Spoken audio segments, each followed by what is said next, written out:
by CCN, the U.S. stock market swung back into recovery mode on Tuesday, positioning the Dow to mount a triple-digit gain just one day after trade war tensions dropped a grenade on Wall Street. Dow wakes up from Monday nightmare. The Dow Jones Industrial Average popped by around 100 points at the opening bell, and by 9:37 a.m. ET, the index had gained 133.74 points or 0.45% to trade at 25,438.73. The S&P 500 jumped 0.5% to 2,825.98, and the Nasdaq added 0.66% to reach 7,695.34 amid a positive morning session for U.S. stocks.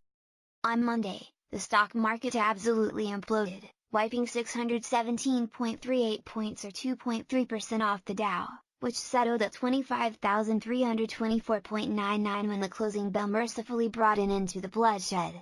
Remarkably, the S&P 500 and Nasdaq performed even worse, plunging 2.41% to 2,811.87 and 3.41% to 7,657.02. Wall Street hops back on the trade war carousel. Stock futures jerked higher on Tuesday morning after U.S. President Donald Trump revealed that he would meet with Chinese President Xi Jinping at the G20 summit in June, giving the two leaders a chance to hash out their countries' differences following the sudden end to the trade war ceasefire. Trump expressed optimism that the two economic superpowers could strike a deal, even as the U.S. Trade Representative's office prepares to smack another $300 billion worth of Chinese goods with a 25% tariff. When the time is right, we will make a deal with China. My respect and friendship with President Xi is unlimited, but, as I have told him many times before, this must be a great deal for the United States or it just doesn't make any sense, Trump tweeted on Tuesday. Here we go again. Please tell me I'm not the only one suffering from trade war déjà vu. Trump and his officials fattened equities valuations throughout the first 4 months of 2019 by feeding us a steady diet of trade deal optimism.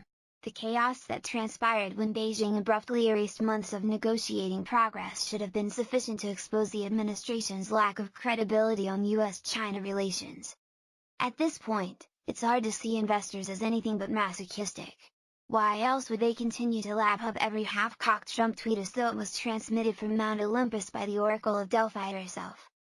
At least the Oracle of Delphi got it right once in a while. No, it increasingly appears that after a decade of unbridled bullishness, Wall Street is desperate to maintain that euphoric narrative as long as possible, even if that means allowing Trump to string them along on a trade deal that's always just out of reach. Meanwhile, Axios reports that senior Trump administration officials have absolutely no confidence that the US and China will pound out a firm agreement within the near future. The stock market, that report suggested, should buckle up for a long trade war. But who are Axios and unnamed Trump administration sources to stand between the Dow and a new all-time high?